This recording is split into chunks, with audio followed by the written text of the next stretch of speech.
Donald Trump's physical and cognitive health has taken a turn for the worse. He gave an exclusive interview with NBC last night, and during the interview, he said that he loves to take these cognitive quizzes. Here's how he describes it. Here, play this clip. I take cognitive physicals, so I do a cognitive mind test, okay? And a lot of people wouldn't be able to do very well. Not easy. You know, you get to those last questions. I've aced. I've done 3 of them. No other president has agreed to do them. I do them because I have no problem with it because I'm 100%. Yeah, they're not called cognitive mind tests. They are cognitive exams to determine mental decline. Then Donald Trump talks about how he continues to take this aspirin over and over again. Here, play this clip. I'm 100%. Now, there Still will be a taking the time. aspirin? Still taking the aspirin? I do. I take aspirin. And I don't want to change, you know. I don't want to. So you go against your doctor's orders. You do what you kind of feel. You know, I've been taking aspirin for 30 years, and I don't want to change it. So, you know, they say take the smaller one. I say, well, I want that blood to be nice and thin running through my heart. And then it gets worse from there. Donald Trump talks about how he loves to take these physicals. And he goes, I do this physical and that physical. Here, play this clip. I feel great. I mean, physically and mentally, I feel like I did 50 years ago. It's crazy. Now, there'll be a time when I won't be able to give you that answer, but that time hasn't come, you know. I do. I think it's very important. I've done more physicals. I take physicals just to give the report out. And then he's asked by this NBC reporter, if at any point your age impacts your job, who's going to tell you that, Donald? Because I think the reporter saw what we're all seeing right there. Here, play this clip. If at any point your age impacts your job, who's going to tell you that, or do you think you'll know yourself? I think I'll know myself. Yeah. I think I'll know myself. You know, and there's other examples of really serious kind of physical and cognitive decline during this interview as well. You know, one of the things that stood out to me, you know, is that he could just be saying this because he's terrified of what former President Bill Clinton might testify to when Clinton speaks with Congress about the Epstein files. So Donald Trump may be saying it for this reason. But Donald Trump, after like trashing former President Bill Clinton and former Secretary of State Hillary Clinton, Donald Trump's like, you know what? It really bothers me that Congress, that the Republicans are going after Bill Clinton. Trump says, that hurts me. I don't want them to do that. He understood me. I liked Bill Clinton. You're the one who's going after him. What are you talking about? Here, play this clip. It bothers me that somebody's going after Bill Clinton. See, I like Bill Clinton. I still like Bill Clinton. What do you like about him? I liked his behavior toward me. I thought he got me. He understood me. And we've seen Donald Trump repeatedly, you know, talk about these cognitive exams. What was it, 2 weeks ago? He randomly held a press conference about whole milk. No one's really even sure what that whole week about whole milk was about. Many believe that RFK Jr. was trying to push raw milk, which may have killed a bunch more people in the United States recently. But then they changed it to whole milk because people realized how crazy it was. But anyway, Donald Trump's like, will the whole milk help my cognitive exams, or just something crazy like that? Here, play this clip right here. So milk would help your cognitive ability. Absolutely. You can tell who's been Take a drinking cognitive test. I've taken a lot of them. I've aced every one of them because I drink milk. It's good for it, and it shows. Now, even Donald Trump's former White House lawyer, someone who knew Donald Trump better than just about anyone in the Oval Office during the first term, former White House attorney Ty Cobb, like this guy represented the White House when Trump was in it. This guy was very close to Trump during the first administration. And he just did an interview with our friend Jim Acosta. And here's what Donald Trump's former White House lawyer said. When your own lawyer is saying this about you, that's usually not a good thing. Here, play this clip. But Ty, it sounds as though you are concerned that he is not well.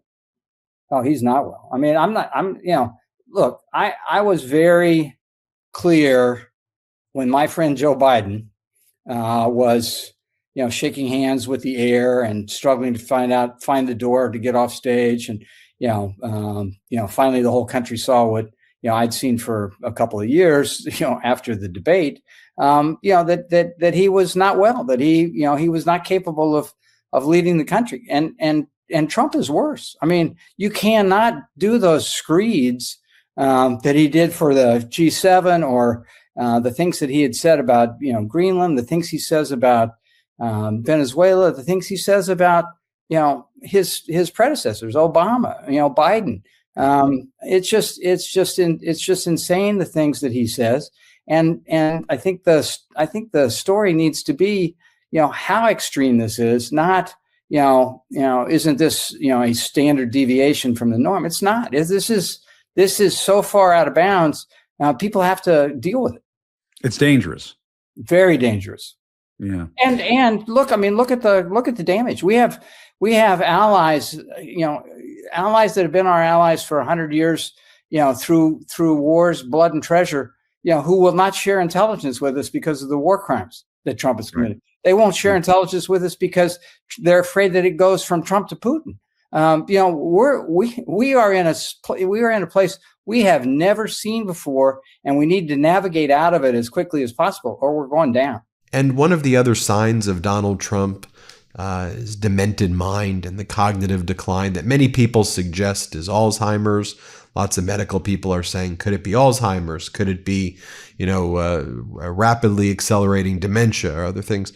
The attacking of female reporters. Like, we know Donald Trump's horrifically misogynistic. We know he's a horrible person, but the way he snaps immediately at female reporters, he's always done that in his life, but the kind of the uncontrollable nature of it right now, like, you remember what happened with Caitlin Collins 2 days ago. Play this clip. Maybe get onto something else. But what would you say to people who feel like they haven't gotten justice, Mr. President? Something that people care about. Yeah, what did you say? Go ahead. What would you say to the survivors who feel like they haven't gotten justice? You are the worst reporter. No wonder CNN has no ratings because of people like you. She's a young woman. I don't think I've ever seen you smile. I've known you for 10 years.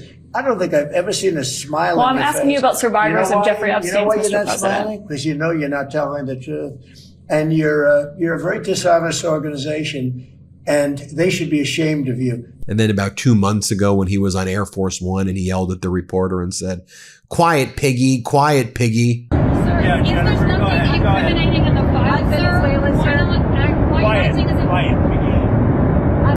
And then you have like Trump sycophants around him, whether it's MAGA Mike Johnson or whether it's J.D. Vance, basically, trying to say that's just Donald Trump's humor. He's very observant. He's a very funny guy. Like when the other day when Donald Trump attacked Caitlin Collins, that just shows Donald Trump's awareness. Here, play this clip. There was a moment in the Oval Office. I wasn't even in there, but I was in the West Wing, and somebody sent me where he was talking to Caitlin Collins, who's the CNN anchor.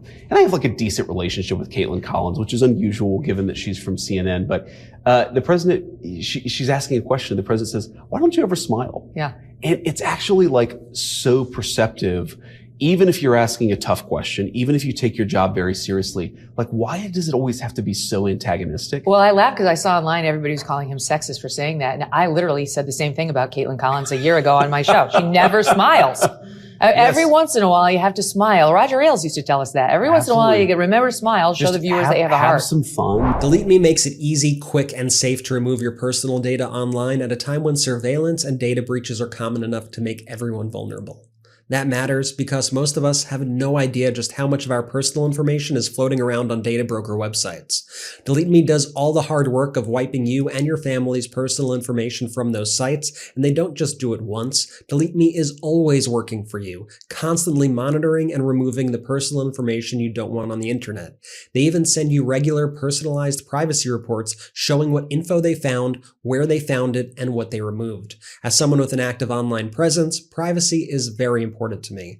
When your name, address, phone number, or even family details are out there, it can open the door to harassment, identity theft, or worse. If you haven't experienced that for yourself, you almost certainly know someone who has. Delete Me can help you take back control. Take control of your data and keep your private life private by signing up for Delete Me. Now at a special discount for our listeners. Get 20% off your Delete Me plan when you go to joindeleteme.com/Meidas and use promo code Meidas at checkout. The only way to get 20% off is to go to joindeleteme.com/Meidas and enter code Meidas at checkout. That's joindeleteme.com/Meidas, code Meidas, MEIDAS. Going back to that NBC interview for a moment, the reporter was also asking Donald Trump about why Tulsi Gabbard, the director of national intelligence, was part of the raid of the Fulton County election offices where they raided and took all of the 2020 election ballots. And Donald Trump's description of Tulsi Gabbard is that she is foreign governments. He refers to Tulsi Gabbard, the director of national intelligence, as he describes her as she's foreign governments. What do you mean she's foreign governments? Are you saying that she's an agent of foreign governments? Play this clip. Why is Tulsi Gabbard there?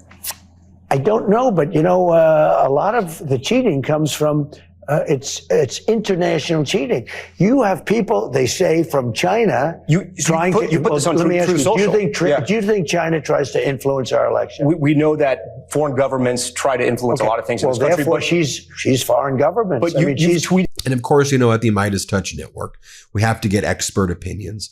So we have Dr. Vin Gupta, who leads Meidas Health, renowned doctor, renowned physician. Here's what he says to us about Donald Trump's behavior recently. Let's play it. Ben, from the very start, I think number one, he's the president of the United States. So let's hope he's getting beyond the headlines, the care that he needs. He does have a family history, importantly, of age-related dementia. His father, famously, this has been well documented, Fred Trump, had age-related cognitive decline, and it manifested, frankly, and a lot of his family members have actually spoken out about this. There's a lot of similarities between what we're seeing more and more frequently. We're observing a lot of the trends that we first noticed a few months ago, where there's a symmetry between some of these earlier signs, in his case, and what his father went through. Married Trump, others of his extended family have spoken out about this symmetry. But what are we seeing? We're seeing, again, we're just observing the facts here. Just to say we don't have his medical data, I don't have access to his medical chart, but this is what everybody's observing, and he's the president, so I think the scrutiny is fair. Word finding difficulties. The fact that he has inattention, he loses his train of thought. Everybody is describing these speeches as meandering, covering 30 different topics in the course of, say, 2 minutes. He's meandering. So that's inattention, clear inability to express his own thoughts, difficulty completing a sentence, tangential speech, of course, memory issues. He doesn't know that he's talking about Greenland for even the course of his sentence, and he confuses it with Iceland. There's significant concern. And, that's just on the nature and content of a speech. More from Dr. Gupta here in terms of what he had to say to us. Let's play this clip right here. But he's lashing out. He doesn't have, he's having elements, I would say, some people say, well, is he showing signs of early Alzheimer's or early just age-related cognitive decline? Perhaps. A lot of the symptoms that we just talked about are consistent with those diagnoses. Again, we're just observing what we're seeing. But frontotemporal dementia, the acting out, behavior changes, lashing out, acting unreasonable. One could say this is his core fundamental personality based on what we've seen over frankly, his entire adult life, but it's getting worse. And just taking a look at some of Donald Trump's family members, here's what his nephew, Fred Trump III, has said about Donald Trump's deteriorating health. Play this clip. I know what I saw in my grandfather. I know what I saw in Donald's older sister, my Aunt Marianne, who in the end, thank you for saying, I am not a doctor. I don't pretend to. I know the warning signs from both of my grandfathers, what it is. Donald's cousin, John Walters, had dementia. It runs in the family. I'm not happy about it because guess what? I worry about it myself. You know, when it wears my glasses on the top of my head now. I don't know, that may be Halfheimer's, but right. It runs in the family. He looks older, and I get it. I mean, I'm not saying anybody who is in that office looks different than when they come out.